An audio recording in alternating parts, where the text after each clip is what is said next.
تھوڑی دیر کے بعد شیام مجھے امرا لے کر کیمپ کمانڈنٹ کے دفتر چلا گیا۔ میں اشوک سے ملنا چاہتا تھا۔ اشوک نے مجھے دیکھا اور مجھے اس کے چہرے پر ایک اطمینان نظر آیا۔ اس نے آنکھوں ہی آنکھوں میں مجھے جتا دیا کہ کام ہو گیا ہے۔ وہاں رسمی بات چیت ہی ہوئی۔ شیام نے ایک دوسرے کلرک کو کہا کہ ان کے سیمپل آج لنگر خانے میں بھجوائے جا رہے ہیں۔ اگر کوئی شکایت وہاں سے آئی تو مجھے بتا دینا۔ یہ دوسرا کلرک وہی تھا جو گزشتہ رات شیام اور اشوک کے ہمراہ آیا تھا۔ وہاں سے جب ہم واپس لوٹنے لگے تو کیمپ کمانڈنٹ سے اچانک آمنا سامنا ہو گیا۔ شیام نے اسے سلیوٹ کیا۔ میری طرف اس نے سوالیہ نظروں سے دیکھا تو میں نے آگے بڑھ کر اپنا تعارف کروایا، اپنے احمد نگر آنے کی وجہ بتائی اور کہا کہ میری چائے کے سیمپل آج لنگر خانے میں بھیجے جائیں گے۔ ہم دونوں انگریزی میں بات کر رہے تھے۔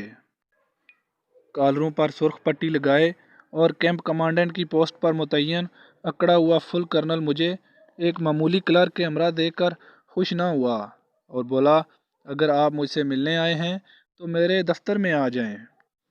میں نے شیام کو اشارہ کیا اور کرنل کے پیچھے ہی اس کے دفتر میں آ گیا۔ بہت سجا سجایا دفتر تھا۔ کرنل نے مجھے بیٹھنے کو کہا۔ میں چاہتا تھا کہ کرنل کو بھی متاثر کر لوں۔ انیشلز کے ساتھ اس کا نام ملہوترا تھا۔ میں نے اسے کہا، کرنل صاحب، میں 2 مرتبہ آپ سے ملنے یہاں تک آ چکا ہوں، لیکن آپ دفتر میں موجود نہ تھے۔ میری چائے ٹیسٹ کے لیے ایڈیوز کے آفس سے لنگر تک پہنچ چکی ہے۔ اصولاً مجھے پہلے آپ سے ملنا چاہیے تھا، کیونکہ سارے کیمپ اور اس میں رہنے والے آفیسرز اور جوانوں کے آپ انچارج ہیں اور ان کی مکمل دیکھ بھال آپ کے ذمہ ہے۔ آپ کے دفتر تک آنے کے لیے میں نے ایڈیوز کے ایک کلرک کو امرا لیا، کیونکہ مجھے معلوم ہوا تھا کہ آپ کے دفتر میں آنے اور آپ سے ملنے کے لیے درخواست دینی پڑتی ہے۔ میں یہاں ہوٹل میں ٹھہرا ہوں اور زیادہ دن یوں ہی نہیں رہ سکتا، اس لیے یہ شارٹ کٹ استعمال کیا۔ اس کے ساتھ ہی میں نے اپنا بزنس کارڈ کرنل کو پیش کیا۔ جب میں نے دوبارہ معذرت کرنی چاہی تو وہ مجھ سے پوچھا کہ میں چائے پیوں گا یا کافی۔ میں نے کہا، چائے، بشرطے کہ آپ میرے سیمپل کے چائے بنوا کر لائیں۔ میرے بریف کیس میں 2 سیمپل کے پیکٹ پڑے تھے، وہ دونوں نکال کے میں نے میز پر رکھ دیے۔ کرنل نے اپنے بٹ مین کو بلایا اور اسے میری دی ہوئی چائے بنانے کو کہا۔ تھوڑی ہی دیر میں چائے بن کر آ گئی۔ کرنل نے چائے کا گھونٹ لیا تو پوچھا کہ اس کے دام کیا ہیں۔ میں نے قیمت بتا دی۔ چائے کا کپ ختم کرتے ہی اس نے انٹرنل فون پر لنگر انچارج کو فون کیا اور کہا، آج جو نئی چائے تمہارے پاس آ رہی ہے وہ میں نے پی ہے اور مجھے پسند آئی ہے۔ میں نے اس کا شکریہ ادا کیا۔ چند لمحے ادھر ادھر کی بات چیت کے بعد میں نے اس سے اجازت چاہی اور چلتے چلتے کہا کہ کل میں کرنل گپتا کے ہمراہ آفیسرز میس میں آ رہا ہوں۔ امید ہے آپ سے وہاں پر ملاقات ہوگی۔ کرنل ملہوترا نے اس بات میں سر ہلاتے ہوئے اور مسکراتے ہوئے کہا، young man, you look like a officer, so try to remain among officers. میں نے دوبارہ اس کا شکریہ ادا کیا۔ کرنل مسکراتے ہوئے بولا، میری ٹرانسپورٹ تمہیں ہوٹل تک چھوڑ آئے گی۔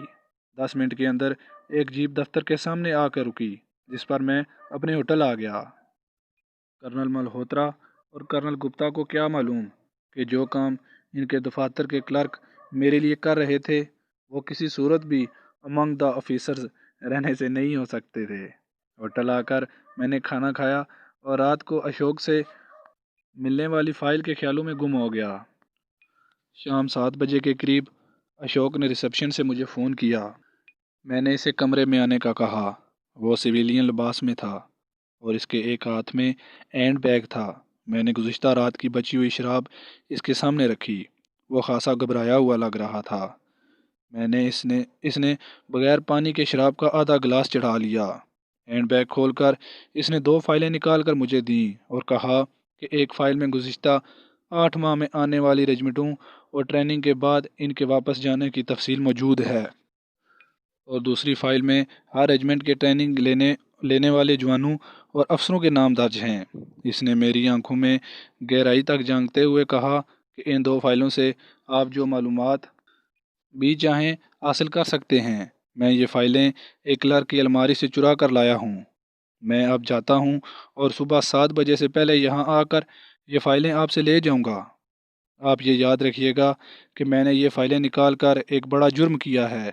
اگر پکڑا گیا تو سخت سزا ہو سکتی ہے۔ میں نے یہ سارا خطرہ محض اپنی بہنوں کی شادی کے لیے مول لیا ہے۔ میں نے اسے دلاسا دیا اور کہا کہ یہ فائلیں تمہاری حفاظت میں تو تھی نہیں۔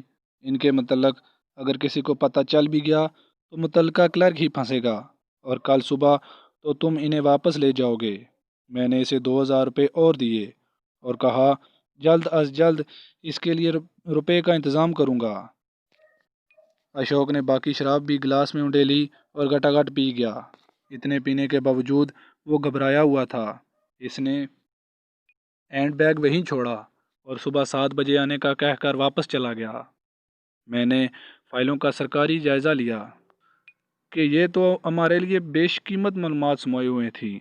ایک فائل میں 71 کی جنگ کے بعد تربیت کے لیے آنے والی تمام رجمنٹوں کے نمبر، افسران اور جوانوں کی تعداد، کن ٹینکوں پر ٹریننگ دی گئی اور پھر واپس کہاں گئیں، یہ سب تفصیلات درج تھیں۔ دوسری فائل خاصی موٹی تھی اور اس میں ہر رجمنٹ کے جوانوں کے نام، رینک، نمبر، میڈیکل سہولتیں جو ان کو دی گئیں وہ درج تھیں۔ اسی طرح افسران کی فہرست اور رینک اور دیگر تفصیلات درج تھیں۔ فائلیں دیکھنے کے بعد ہی مجھے احساس ہوا کہ وہ کتنی اہم تھیں۔ میں نے فوراً فیصلہ کیا کہ بجائے ان فائلوں کی تفصیلات نقل کرنے کے کیوں نہ یہ دونوں فائلیں ہی پاکستان بھجوا دوں۔ مجھے یقین تھا کہ میرے سینئرز میری اس کامیابی پر اچھل پڑیں گے جب انہیں اصل فائلیں مل جائیں گی۔ میں نے فوری طور پر سامان پیک کیا، ہوٹل کا بل ادا کیا، بسوں کے اڈے کی طرف روانہ ہو گیا۔ اب میں کچھ گھبرایا ہوا تھا کہ خدا نخواستہ کامیابی کا یہ کھیل کہیں بگڑ نہ جائے۔ یہ تو مجھے یقین تھا کہ اشوک صبح مجھے ہوٹل میں موجود نہ پا کر میرے متعلق خاصا کچھ سمجھ جائے گا، لیکن چونکہ وہ خود اس میں ملوث تھا اس لیے کسی کو بھی میرے بارے میں نہ بتائے گا۔ ریڈیوز اور کیمپ کمانڈنٹ میرے متعلق کسی طرح کے بھی شک کا شکار نہ ہوں گے۔ احتیاطاً میں نے ہوٹل سے چلتے ہوئے ریسیپشنسٹ کو بتایا دیا کہ ایمرجنسی کی وجہ سے فوری طور پر ممبئی جا رہا ہوں، اگر کوئی میرے متعلق پوچھے تو یہی بتا دینا۔ بسوں کے اڈے پر معلوم ہوا کہ ایک بس اڈے سے ابھی نکلی ہے اور نہر کے پل کے پاس سواریاں لینے کے لیے کھڑی ہوگی۔ اڈے سے ہی میں نے 2 سائیکل رکشے لیے، ایک پر سامان اور دوسرے پر خود بیٹھ کر انہیں پوری رفتار سے نہر کے پل کی طرف چلنے کو کہا۔ میں نے انہیں کہا کہ دونوں کو 50-50 روپے دوں گا اگر وہ بس کی روانگی سے پہلے مجھے نہر پر پہنچا دیں۔ 50 روپوں کے لالچ میں انہوں نے سائیکل رکشوں کو موٹر سائیکل رکشہ بنا دیا۔ نہر کے پل پر بس ابھی کھڑی تھی۔ میں نے ٹکٹ لیا اور سیٹ پر بیٹھ کر یہ دعائیں کرنے لگا کہ کسی انہونی سے پہلے ہی محفوظ مقام تک پہنچ جاؤں۔ بس ٹوٹی پھوٹی سڑک پر ہچکولے کھاتی روانہ ہوئی۔ تقریباً 5 گھنٹے کے سفر کے بعد اورنگ آباد پہنچی۔ دلی جانے والی گاڑی کی آمد میں تقریباً 1 گھنٹہ باقی تھا۔ میں نے جان بوجھ کر متھورا کا ٹکٹ لیا اور گاڑی کے انتظار میں ایک خالی اور اندھیری جگہ پر بیٹھ گیا۔ گاڑی صحیح وقت پر آ گئی اور میں نے یہ خالی سیٹ پر قبضہ کر لیا۔ اس وقت بالکل خالی الذہن تھا، بس ایک ہی دھن دل و دماغ کا احاطہ کیے ہوئے تھی کہ یہ فائلیں جلد از جلد پاکستان پہنچ جائیں۔ جوں جوں گاڑی دلی کی طرف بڑھتی گئی میں نارمل ہوتا گیا۔ میں ڈینجر زون سے باہر آ گیا تھا۔ اگرچہ پورا بھارت ہی میرے لیے ڈینجر زون تھا، لیکن احمد نگر سے اتنی معلومات اور کلاسیفائیڈ فائلز کے ساتھ خیریت سے نکل آنا بالکل سانپ کے بل سے بخیر و عافیت نکل آنے کے مترادف تھا۔ روانگی کے وقت سے لے کر اب تقریباً 24 گھنٹے سے زیادہ ہو چکے تھے اور صبح صادق کا وقت تھا جب گاڑی دلی پہنچی۔ میں نے ٹیکسی لی اور سیدھا لودھی ہوٹل جا کر اپنے کمرے میں دن چڑھے تک سویا رہا۔